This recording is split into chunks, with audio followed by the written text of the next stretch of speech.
Halo semua, apa kabar? Kali ini kita akan belajar membuat logging pada Node.js menggunakan library yang bernama Pinot. Untuk sampel projectnya sendiri, saya menggunakan hasil dari video saya sebelumnya, yaitu membuat pagination API. Teman-teman bisa mendownloadnya atau clone projectnya di GitHub, dan kemudian setelah selesai, silakan teman-teman membuka di text editor masing-masing, dan kemudian buka terminalnya, dan ketikkan npm install untuk menginstal package-nya. Setelah itu, teman-teman bisa setting database-nya di file dbj.js. Di sini saya menggunakan MongoDB. Setelah selesai, kita akan menginstal library yang bernama Pinot untuk menangani log. Silakan ke terminalnya. Kemudian ketikkan npm i Pinot. Oke. Selanjutnya kita akan membuat instance dari Pinot.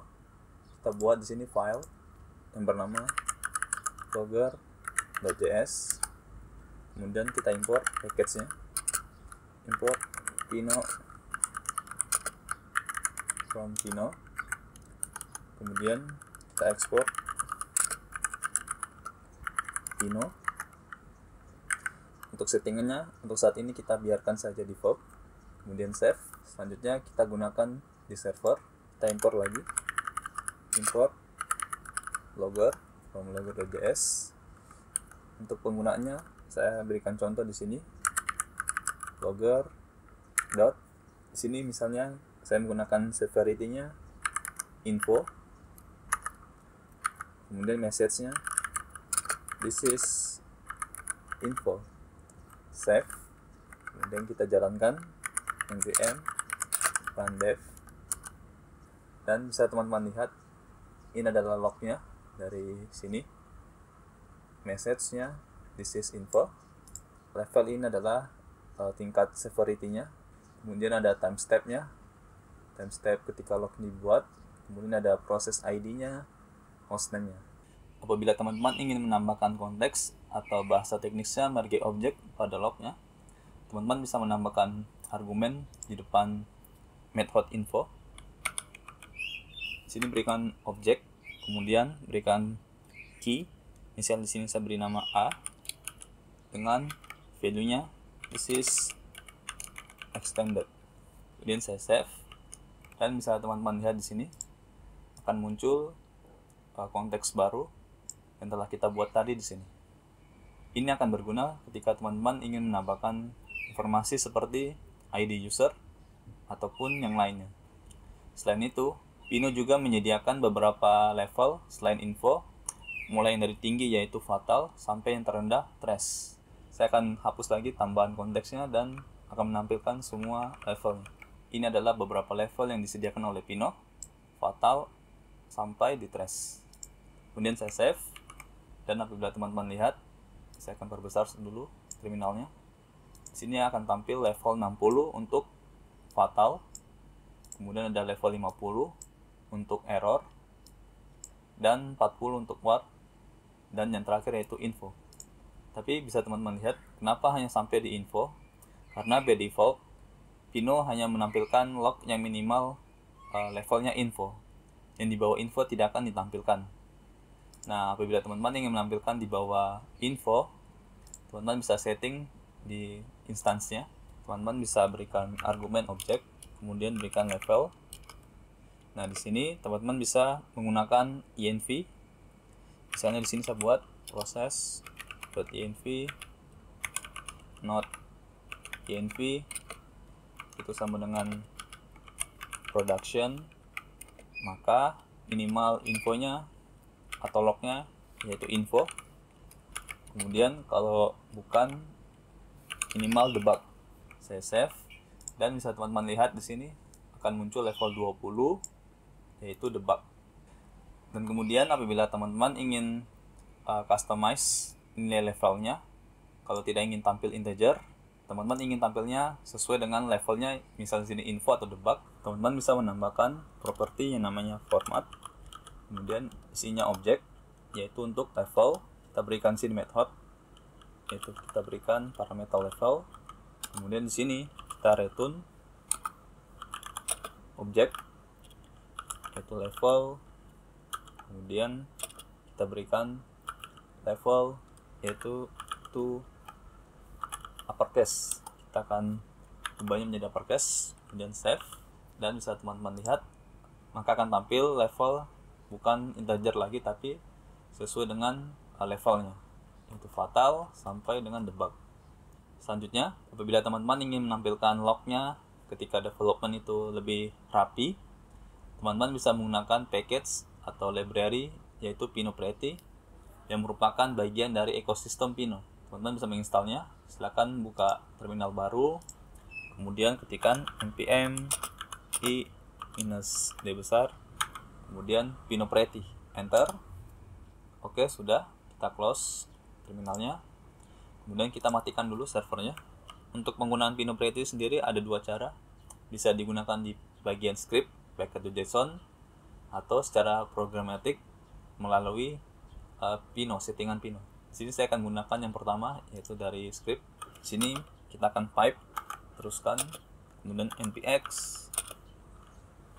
Pinot-Pretty, save. Kemudian kita jalankan lagi servernya. Dan bisa teman-teman lihat di sini, maka akan tampil log yang lebih rapih. Nah, untuk Pinot-Pretty sendiri hanya digunakan pada saat mode development. Kita balik lagi ke server, kita hapus dulu ini. Kemudian kita gunakan untuk infonya di bagian sini. Kita buat sini logger.info server running. Save. Berikutnya kita akan menambahkan log HTTP. Karena saat ini kita belum menambahkan log HTTP. Silakan teman-teman buka terminal baru. Kemudian ketikkan npm i Pinot HTTP, enter. Jika sudah, silakan tutup lagi terminal barunya. Kemudian kita import package-nya di server.js. Kemudian kita gunakan di middleware. Kita buat app.use yaitu Pinot HTTP. Kemudian kita berikan settingannya yaitu logger, dan kita save. Untuk saat ini belum terjadi apa-apa karena kita belum melakukan request data. Untuk itu silakan teman-teman menginstal dulu ekstensi yang bernama REST Client. Jika sudah, silakan ke tes HTTP, kemudian klik send request. Dan apabila teman-teman lihat di konsol, maka akan muncul tambahan HTTP log. Di sini ada request-nya, ada methodnya yang telah di log, dan rest-nya. Nah, ini kita telah berhasil menambahkan log HTTP. Selain kita menambahkan HTTP log, sekarang kita bisa mengakses log lewat request. Saya akan memberikan contohnya. Saya close dulu terminalnya, kemudian ke server.js. Di sini misalnya kita akan memberikan log ketika error. Saya akan berikan throw dulu. Throw new error. Misalnya this is error. Nah, di sini teman-teman bisa mengaksesnya lognya lewat request. Request.log. Kemudian saya akan menggunakan error. Kita akan menambahkan extends context yaitu error. Kemudian kita berikan pesan misalnya di sini request error. Kita save dan kita tes di test.http, kemudian set request. Dan apabila teman-teman lihat di konsol, maka akan muncul log error dengan message request error. Property log yang ada di request itu otomatis ditambahkan oleh Pinot HTTP yang ada di middleware. Berikutnya kita akan membuat transport lognya ke file, karena saat ini transport lognya ke konsol. Untuk itu ke logger.js, kemudian kita tambahkan properti bernama transport, kemudian kita tambahkan target yaitu untuk mengatur route lognya. Di sini yaitu Pinot/file, dan kita berikan options. Kita berikan sini destination yaitu untuk menyimpan lognya. Misalnya di sini saya buat di directory yang bernama logs dengan file bernama app.log.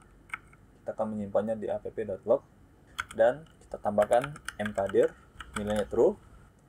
Properti mkdir ini berguna untuk memberitahukan Pino apabila tidak ada directory yang bernama logs, maka buatkan directory logs. Kemudian save, dan bisa teman-teman lihat, maka langsung ditransfer lognya ke file app log. Kalau kita lihat isinya, ini adalah lognya yang telah ditransfer. Dan kalau kita lihat di konsol, sudah tidak ada lognya. Dan apabila teman-teman ingin menampilkan lognya juga di konsol sekaligus di file, teman-teman tinggal menambahkan property yaitu targets, kemudian berikan array of object. Tinggal teman-teman pindahkan saja ini ke atas, tekan Alt atas, dan kita copy saja.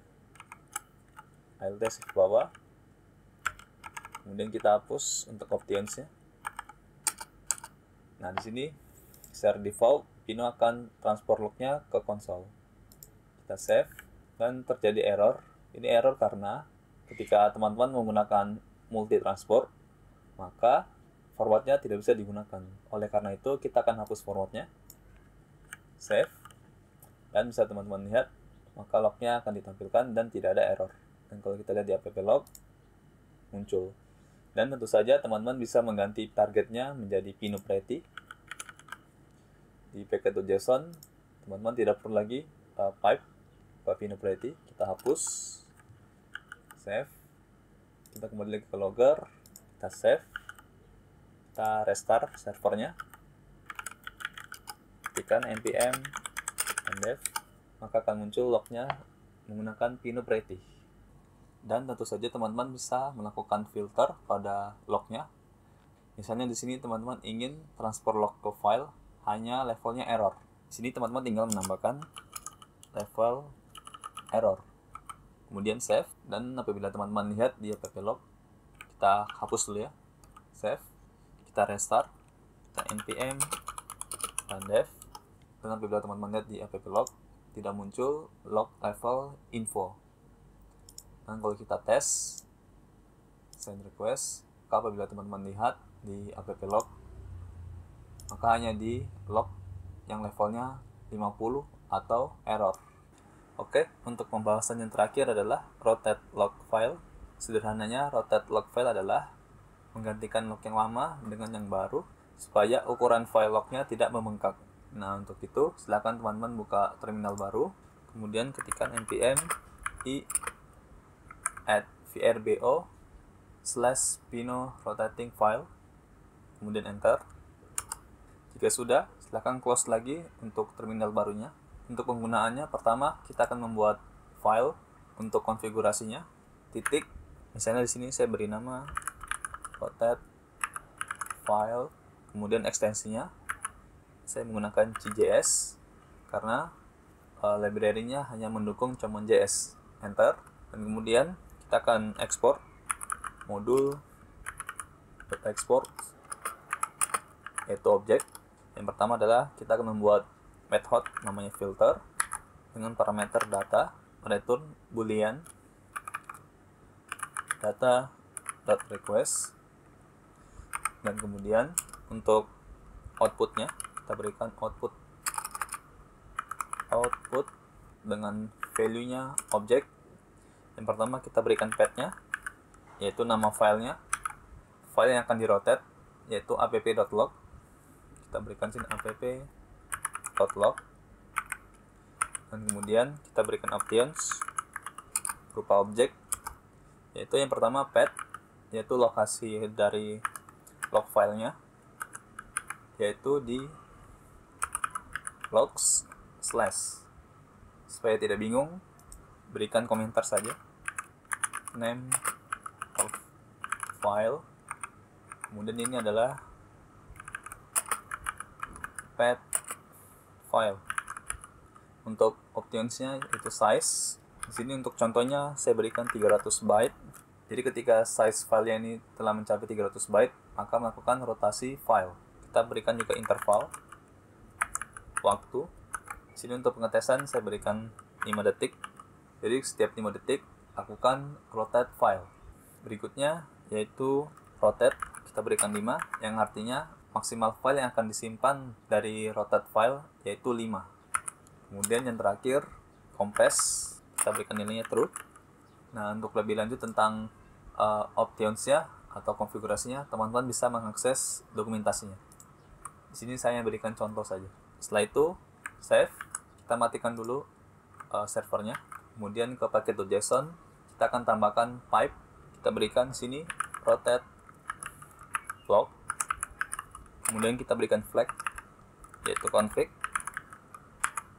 yaitu file konfigurasinya yang bernama di sini adalah rotate file.cgs. Jika sudah save, kemudian kita jalankan npm run dev, dan apabila teman-teman lihat di sini, maka filenya telah dilakukan log. Jika kita lihat di app.log, maka kosong. Jadi setiap 5 detik akan melakukan rotasi file sesuai dengan settingan yang telah kita buat tadi. Oke, cukup sekian pada pertemuan kali ini. Semoga bermanfaat dan terima kasih.